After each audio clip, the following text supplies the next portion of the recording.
Selamat pagi ya. Saat ini kita berada di Kabupaten Mojokerto, Provinsi Jawa Timur ya. Saat ini kita sedang survei ke salah satu TPS 3R yang ada di sini. Ya, bersama, mohon maaf, Pak Kurniawan. Bapak Kurniawan. Ya, beliau selaku ketua ataupun direktur daripada TPS 3R yang ada di sini. Oke, kita akan menanyakan sedikit beberapa hal tentang TPS 3R ini. Pak, mohon maaf Pak. Jadi mungkin gini aja, mungkin kasih beliaunya cerita aja dulu ya. Oke, mungkin Bapak bisa sedikit ceritakan bagaimana TPS 3R ini terbentuk dan mungkin apa-apa yang menjadi kendala juga di dalam ini yang bisa mungkin Bapak infokan ke kami Pak. Ya. Jadi awalnya pemerintah desa melalui Kementerian PUPR itu menerima hibah berupa bangunan, yaitu yang pemanfaatannya adalah untuk tempat pengolahan sampah sementara, reuse, recycle di tahun 2022. Kemudian pekerjaan itu dikerjakan oleh KSM Banjarjaya. Kemudian kelompok swadaya masyarakat. Kelompok swadaya masyarakat. Pekerjaan teknisnya untuk membangun dikerjakan oleh mereka dan hanya dikelola oleh mereka. Setelah selesai bangunan itu diserahkan kepada pemerintah desa. Pemerintah desa Kedungmaling menerima bangunan tersebut, lalu pemanfaatannya desa membentuk namanya kelompok penerima pemanfaat KPP. Nah, namanya KPP Senyum. Nah, KPP Senyum inilah yang kami kelola menjalankan aktivitas ini. Awalnya kami sendiri dan tidak tahu bagaimana. Kemudian ada pihak ketiga yang mendapat informasi bahwa ini sempat mangkrak nih. Oh, iya. Dan masuk surat kabar bahwa ini. Oh, sempat kayak gitu Pak ya? Banyak. Ternyata tempat pengolahan gitu, seperti ini. Lalu datanglah pihak ketiga yang mendampingi kami, membantu bagaimana agar usaha dan aktivitas pengolahan tempat penampungan sampah 3R ini bisa dijalankan. Alhamdulillah pemerintah desa juga mendukung, Bapak Kepala Desa juga visioner, dia juga punya. Yang penting Kepala Desanya visioner dan mendukung dulu Pak. Iya, gitu. Ya, benar. Kalau tidak nggak jalan. Beliau mensupport hal seperti ini kan Pak ya. Pemerintah desa, Kepala Desa dan BPD itu harus support dulu. Iya, benar sekali Pak. Support. Kenapa? Karena aktivitas ini hidup dan berjalan itu tidak hanya dari hasil penjualan hasil pilah, tapi juga dari kontribusi warga, kepedulian warga, tanggung jawab warga atas sampah yang mereka hasilkan. Kalau mereka nggak peduli sampahnya, kalau mereka nggak mengelola sampahnya, itu yang berbahaya. Nah, karena mereka nggak bisa mengelola sendiri, mestinya mereka harus mengorbankan sedikit uang agar dikelola oleh teman-temannya sendiri. Alhamdulillah TPS 3R Senyum ini tenaga kerjanya 100% warga setempat. Kami hanya disupport secara pendampingan oleh pihak ketiga. Itu yang sampai saat ini total berapa SDM Pak ya? Total yang bekerja ada 15 orang. 15 orang. Ya, ada 2 armada tosa yang mengangkut.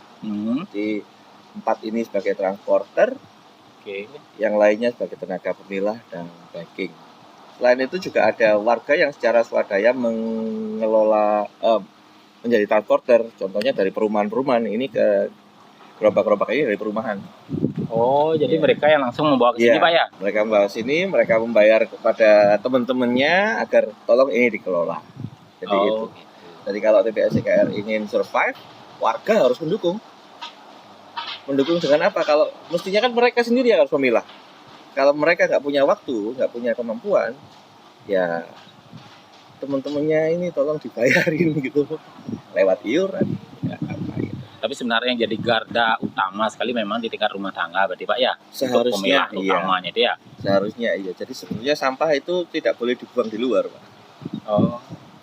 Ya sampah itu sudah harus selesai di dalam rumah. Sudah terpilah menjadi 4 bagian misalnya. Yang beracun, yang organik, yang anorganik. high value dan anorganik low value.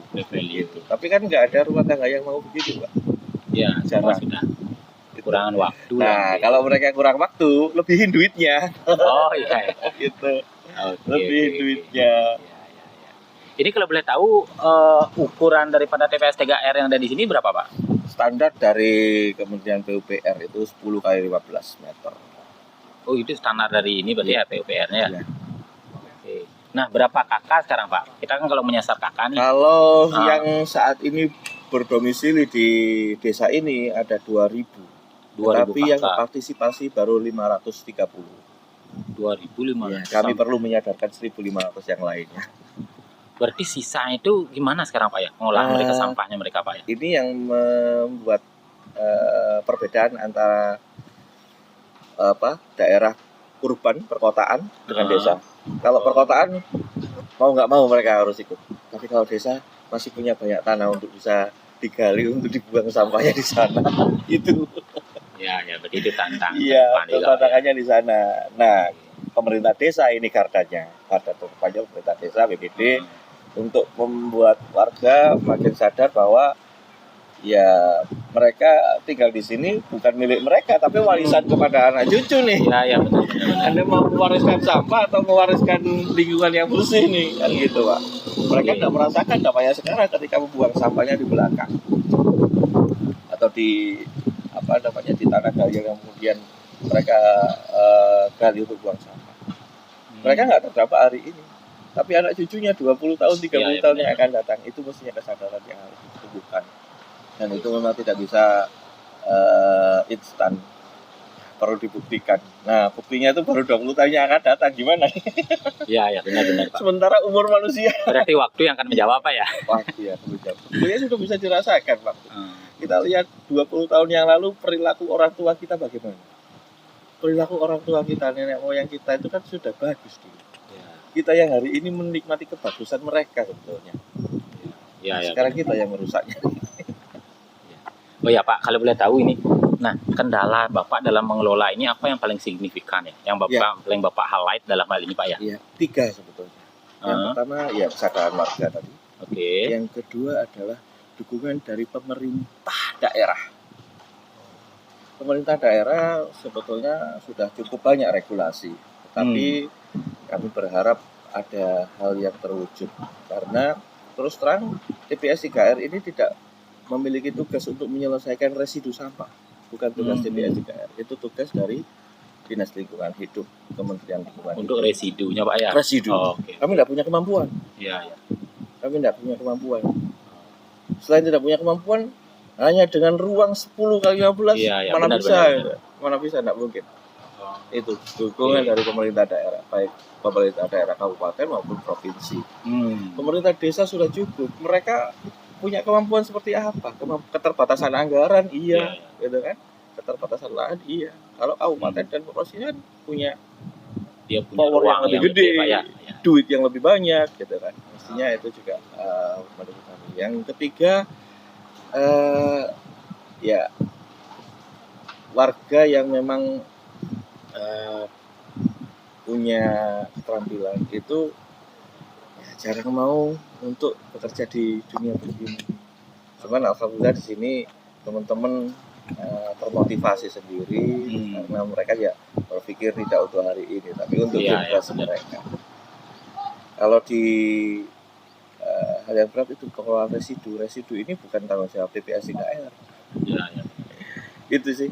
Oke, baik. Nah, terakhir Pak, di dalam TPS 3R ini alat apa aja yang ada Pak ya? Nanti kita akan cross check lagi Pak. Jadi sebetulnya TPS 3R yang diberikan oleh Kementerian PUPR itu ya hanya ruangan kosong Pak. Oh, ruangan kosong. Iya, ruangan kosong dengan satu alat pencacah dan satu tosa. Udah itu aja. Oh, itu aja. Ruangan kosong dan kendaraan pengangkut tosa 1 dan pencacah. Nah, ini nggak bisa selesai sementara kalau diselesaikan secara manual, memilah itu dengan cara duduk, ya nggak selesai, akan sangat menyiksa bagi tenaga pemilah. Maka pihak ketiga yang mendampingi kami, pihak ketiga yang kemudian berkolaborasi dengan kami, itu kita bekerja sama.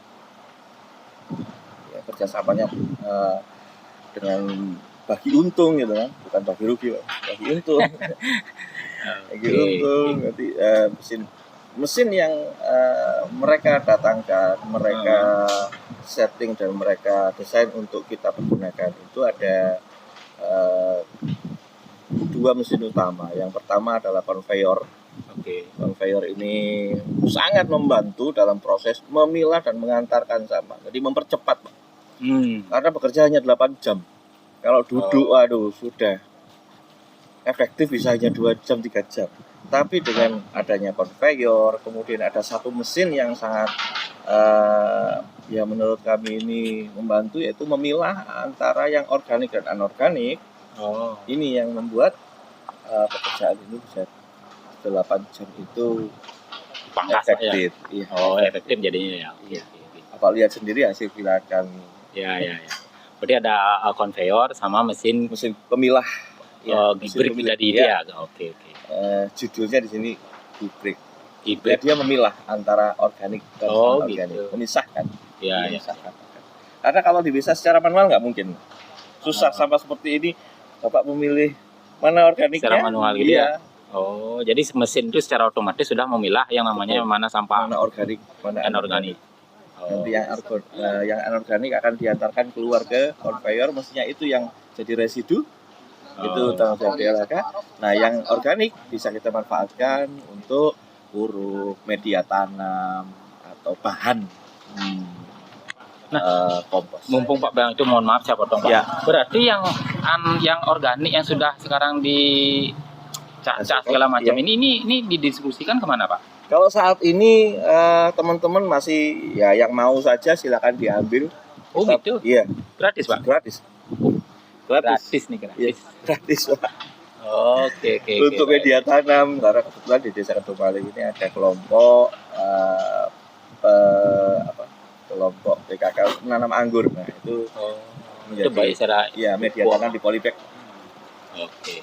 Dan organiknya sudah oke, karena apa?